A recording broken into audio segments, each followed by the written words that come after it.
My sister and I, we were sexually assaulted. I was 5. We didn't know the guy. He was a tenant renting a back house. Yeah, and after that, it was kind of like my mom, I guess it probably shattered her world, and it did the same for the whole family. Going into middle school, our home was kind of unsupervised, since Dad was never around and Mom was always working.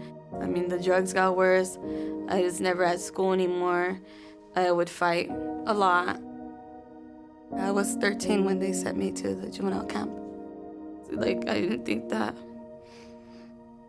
it was the right thing to do to a confused 13-year-old. By the time I was 16, I had been to juvenile hall more than 6 times.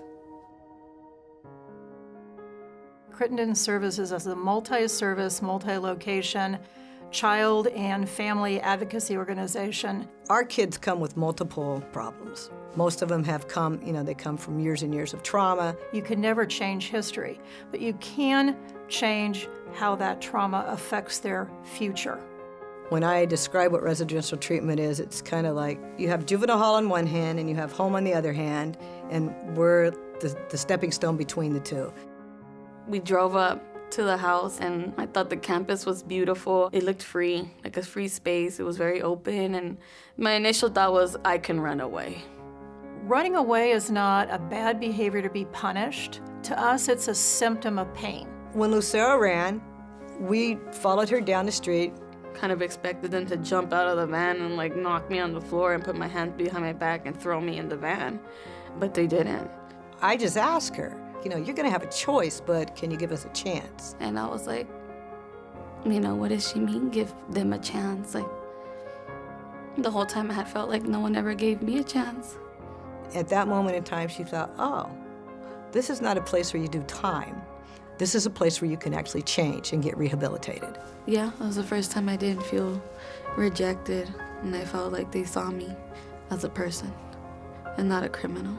Our kids have a profound amount of pain. All of our clients get mental health services. Her way of therapy was so unique, and I really liked it. It was, we're gonna play Jenga. I don't know, I always felt happy when I talked to her. She was enrolled in school and figured out she liked school, and she actually went. I started to realize I was doing very well. It made me feel achieved. It made me feel like a good person, and they always rewarded it. She got an on-campus job, which is often where they start learning how to budget money and how to make money and how to show up for work.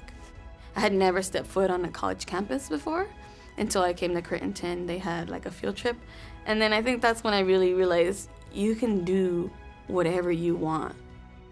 Lucero's story is particularly impactful because she was returned to the same environment that caused the triggers. She went back to the drugs, which happens a lot, but she still went to school. I didn't ditch anymore. Even though I was doing drugs, I always made sure that I went to school. Once she had her daughter, at some point she thought, man, I don't want to do this anymore. And I really just hit the ground running, and now I'm at USC. I'm about to graduate, and then I'll be entering my master's program.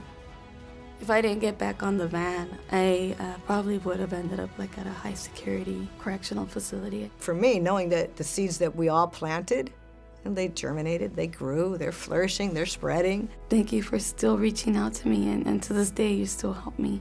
It means the world to me.